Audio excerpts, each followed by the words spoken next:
Hi, thanks for joining us for another moment of clarity, God's Victory Party radio ministry. Tune in today, Norris Jernigan on the program at 1 p.m. on AM 1130 KRDU Christian Radio, also as well 9 a.m. a replay tomorrow on Sunday.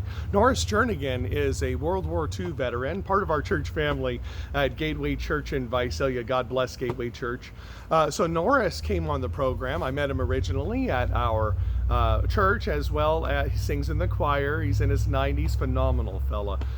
Great guy who just has a wonderful wealth of knowledge and experiences throughout his life. He was on the ground crew for the Enola Gay who dropped the atomic bomb on Hiroshima, which was the first bomb dropped on the Empire of Japan, helping end World War II, saving actually millions of lives from what would have been the ground invasion that was sure to have happened. And so what an amazing guy. He's here to tell his testimony about what Jesus has done for him in his life. So check it out today, as well as the extended version with all of the history behind the Enola Gay and the dropping of the bomb and his experiences in World War II in and around that. Bonus footage. Stay around at God's Victory Party YouTube channel today so you can hear the rest of that story. So very cool. Thanks for being on the show, Norris. Thank you very much, our God's Victory Party YouTube channel producer. Thank you, David Lawson. Also as well, our sponsors, Casa Grande Senior Care Homes and Assisted Living, Geiger Prosthetics and Orthotics. Also as well, Spineworks Chiropractic in Visalia. Thank you, Carvalho's Pool Service. God bless you guys. And Scott Vincent Borba, thank you so much. Will Lloyd, Helen Lloyd, thank you for helping us with our logo and artwork. God bless you as well. So today, for our moment of clarity, we're going to read the book of Jonah. So here we go.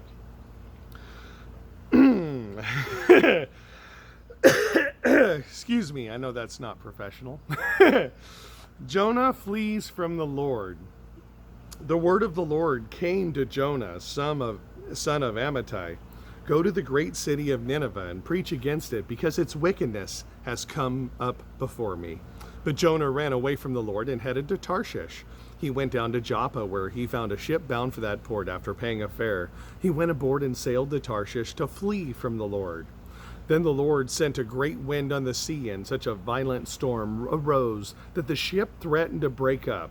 All the sailors were afraid, and each cried out to his own God.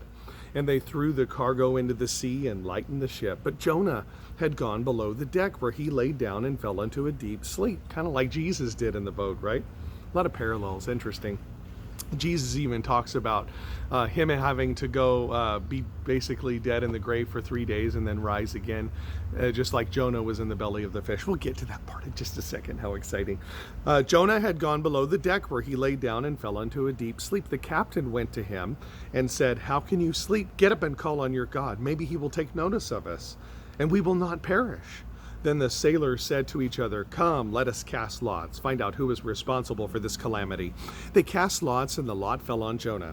So they asked him, "Tell us, who is responsible for making all of this trouble for us? What do you do? Where do you come from? Where is your country? From what people are you?" He answered, "I am Hebrew, and I worship the Lord God of heaven, who made sea and land." This terrified them, and they asked, "What have you done?" They knew he was running away from the Lord, because he had already told them so. The sea was getting rougher and rougher, so they asked him, "What should we do to make the sea calm down for us?" "Pick me up and throw me into the sea," he replied, "and it will become calm. I know that it is my fault that this storm has come upon you." Instead, the men did their best to row back to land, but they could not, for the sea grew even wilder than before. Then they cried to the Lord, "O Lord, please do not let us die for taking this man's life. Do not hold us accountable for killing an innocent man, for you, O Lord, have done as you pleased." Then they took Jonah and threw him overboard, and the raging sea grew calm. At this the men greatly feared the Lord and offered him a sacrifice to the Lord and made vows to him. But the Lord provided a great fish to swallow Jonah. And Jonah was inside the fish for 3 days and 3 nights. Jonah's prayer from inside the fish. From inside the fish, Jonah prayed to the Lord, his God. He said, "In my distress I called to the Lord, and he answered me. From the depths of the grave I called for help, and you listened to my cry. You hurled me into the deep, into the very heart of the seas, and the current swirled about me. All of your waves and breakers swept over me. I said, I have been banished from your sight, yet I will look again toward your holy temple. The engulfing waters threatened me, and the deep surrounded me. Seaweed was wrapped around my head. To the roots of the mountains I sank down. The earth beneath barred me in forever, but you brought my life up from the pit. O Lord, my God, when my life was ebbing away, I remembered you, Lord, and my prayer rose to you, to your holy temple. Those who cling to worthless idols forfeit the grace that could be theirs. But I, with a song of thanksgiving, will sacrifice to you. What I have vowed I will make good. Salvation comes from the Lord. And the Lord commanded the fish, and it vomited Jonah onto dry land. Jonah goes to Nineveh. Then the word of the Lord came to Jonah a second time. Go to the great city of Nineveh and proclaim it to the message that I give you. Jonah obeyed the word of the Lord and went to Nineveh. Now, Nineveh was a very important city. A visit required 3 days. On the first day, Jonah started into the city. He proclaimed, 40 more days and Nineveh will be overturned. The Ninevites believed God. They declared a fast, and all of them, from the greatest to the least, put on sackcloth. When the news reached the king of Nineveh, he rose from his throne, took off his royal robe, covered himself in sackcloth, and sat down in the dust. Then he issued a proclamation in Nineveh. By the decree of the king and his nobles, do not let any man or beast or herd or flock taste anything. Do not let any of them eat or drink. But let every man and beast be covered with sackcloth. Let everyone call urgently on God. Let them give up their evil ways and their violence. Who knows? God may relent and with compassion turn from his fierce anger so that we will not perish. When God saw that they did how they turned from their evil ways, he had compassion and did not bring upon them the destruction he had threatened. Jonah's anger at the Lord's compassion. But Jonah was greatly displeased and became angry. He prayed to the Lord, O Lord, is this not what I said when I was still home? That is why I was so quick to flee to Tarshish. I knew that you were a gracious and compassionate God, slow to anger and abounding in love, a God who relents from sending calamity. Now, Lord, take away my life, for it is better for me to die than to live.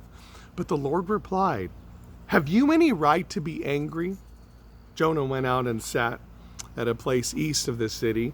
There he made himself a shelter, sat in its shade, and waited to see what would happen in the city. Then the Lord God provided a vine and made it grow over Jonah to give shade for his head and ease his discomfort. And Jonah was very happy about the vine. But at dawn the next day, God provided a worm, which chewed the vine so that it withered. When the sun rose, God provided a scorching east wind, and then the sun blazed on Jonah's head so that he grew faint. He wanted to die, and he said, it would be better for me to die than to live. But God said to Jonah, do you have a right to be angry about the vine? I do, he said. I'm angry enough to die. But the Lord said, you have been concerned about this vine, though you did not tend it or make it grow. It sprang up overnight and died overnight. But Nineveh has more than 120,000 people who cannot tell their right hand from their left, and many cattle as well. Should I not be more concerned about this great city? Wow, God's ways are higher than our ways. Praise you, Jesus. And thank you for tuning in to another moment of clarity on God's Victory Party radio ministry. Have a great week.